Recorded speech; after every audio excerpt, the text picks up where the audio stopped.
Hello guys, എല്ലാവർക്കും ARJവേൾഡിന്റെ പുതിയൊരു വീഡിയോയിലേക്ക് സ്വാഗതം. മണിരത്നം, കമൽഹാസൻ, AR റഹ്മാൻ. ആഹാ, അന്തസ്. ഈ അന്തസ് പ്രതീക്ഷിച്ചാണ് ഞാൻ തിയേറ്ററിലേക്ക് പോയത് തഗ് ലൈഫ് കാണാനായിട്ട്. അപ്പോൾ ആ പടം കണ്ടു, പടത്തെക്കുറിച്ചിട്ടുള്ള എൻ്റെ അഭിപ്രായമാണ് ഈ ഒരു വീഡിയോയിലൂടെ ഞാൻ പങ്കുവയ്ക്കാൻ പോകുന്നത്. Thug life. ഞാൻ നേരത്തെ പറഞ്ഞ ആ ഒരു അന്തസ് ഉണ്ടല്ലോ, ആ ഒരു ഫീലിംഗ് എനിക്ക് ഈ ഒരു പടം കണ്ടപ്പോൾ കിട്ടിയില്ല എന്നുള്ളത് മാത്രമല്ല, തീർത്തും ഡിസപ്പോയിൻമെൻ്റ് ആയിരുന്നു ഈ ഒരു സിനിമ എനിക്ക് സമ്മാനിച്ചത്. ഇവിടെ സിനിമ ഉണ്ടായ കാലം തൊട്ടുള്ള ഗ്യാങ്സ്റ്റർ സിനിമകളുടെ കഥയുണ്ടല്ലോ, അത് ഒരു മാറ്റവും ഇല്ലാതെ അതേപോലെ പറഞ്ഞിരിക്കുകയാണ്. എത്ര പടത്തിൽ ഈ സെയിം കഥ കണ്ടിട്ടുണ്ടെന്ന് എനിക്ക് തന്നെ ഒരു പിടിയില്ല. അത് ഒരു മാറ്റവും ഇല്ലാത്ത പണ്ട് ജാമ്പവാന്റെ കാലത്തെ കഥ അതേപോലെ ഒരു പുതുമയും ഇല്ലാത്ത മേക്കിങ്ങോട് കൂടി ചെയ്തു വച്ചിരിക്കുന്ന ഒരു പടമാണ് തഗ് ലൈഫ്. അതോ ഗ്യാങ്സ്റ്റർ പടം ആകുമ്പോഴത്തേക്കും നല്ല കിടിലം കിണ്ണം കാച്ച് എന്താ കാതടപ്പിക്കുന്ന ബാക്ക്ഗ്രൗണ്ട് സ്കോർ അതൊക്കെ ഉണ്ടെങ്കിൽ പിന്നെയും കണ്ടുകൊണ്ടിരിക്കാന്ന് പറയും. ഇത് ഇരുത്തി അങ്ങ് ഉറക്കുവാണ്. ഡയലോഗ് പറയുന്ന നടന്മാർക്ക് ഒരു എനർജി ഇല്ല, ബാക്ക്ഗ്രൗണ്ട് സ്കോർ ചെയ്യുന്ന AR റഹ്മാനും ഒരു എനർജി ഇല്ല.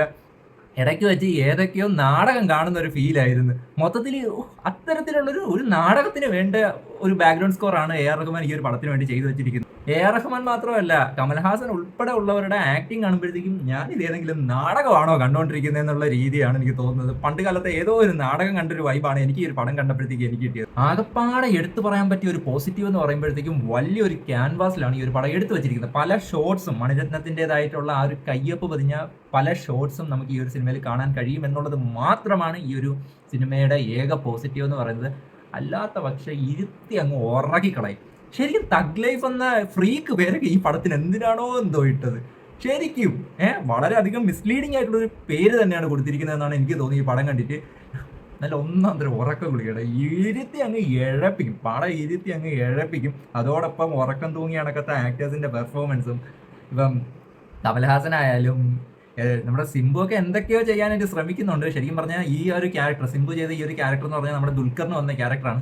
പുള്ളി മറ്റേ നമ്മുടെ ക്രിസ്ത്യൻ ബ്രദേഴ്സിനകത്ത് സുരേഷ് കൃഷ്ണ ചെയ്യുന്നതാണൊക്കെ സിംബുവിൻ്റെ കയ്യിൽ തോക്കും കൊടുത്തിട്ടൊക്കെ ഓടിക്കളഞ്ഞ കേട്ടാ. ഇനി നീ നോക്കിക്കോ എന്ന് പറയുന്ന രീതിയിൽ നൈസ് എസ്കേപ്പ് ആയിരുന്നതാണ് എനിക്ക് പടം കണ്ടപ്പോഴത്തേക്കും തോന്നിയത്.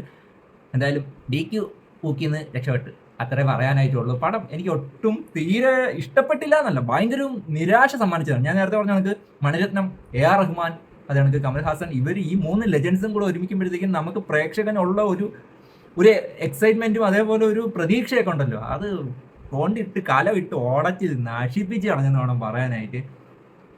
ഒരു പുതുമയും ഇല്ലാത്തൊരു സിനിമ. കഥാ വൈസ് ആയാലും മേക്കിംഗ് വൈസ് ആയാലും ഒരു പുതുമയും അവകാശപ്പെടാനില്ലാത്ത സിനിമ. ബാക്ക്ഗ്രൗണ്ട് സ്കോറൊക്കെ എൻ്റെ AR റഹ്മാൻജി, നിങ്ങളാണോ ഇത് ചെയ്തു വച്ചേക്കുന്നത്? ഇരുത്തി അങ്ങ് ഉറക്കുന്ന ബാക്ക്ഗ്രൗണ്ട് സ്കോറാണ്. ചില സമയത്തൊക്കെ നമ്മളെല്ലാം നാടകത്തിലേക്ക് കേൾക്കുന്ന അതേ സാധനം ചെയ്തു വെച്ചേക്കുന്നത്. ഞാൻ ഇത് എന്തുവാ ഉദ്ദേശിക്കുന്നത്? മൊത്തത്തിൽ വളരെയധികം നിരാശ നൽകിയ ഒരു പടം തഗ് ലൈഫ്. ഇത്രയാണ് പറയാനായിട്ടുള്ളത്. നിങ്ങൾ പടം കണ്ടിട്ടുണ്ടെങ്കിൽ നിങ്ങളുടെ അഭിപ്രായം കൂടെ ഒന്ന് പറഞ്ഞേക്കുക. എനിക്ക് വലിയൊരു ഡിസപ്പോയിൻമെൻ്റ് ആണ് ഈ ഒരു സിനിമ സമ്മാനിച്ചത്. അപ്പോൾ എന്തായാലും നിങ്ങൾ നിങ്ങളുടെ അഭിപ്രായം പറ. അപ്പോൾ എന്തായാലും പുതിയൊരു വീഡിയോ കാണുന്നതായിരിക്കും. Bye bye.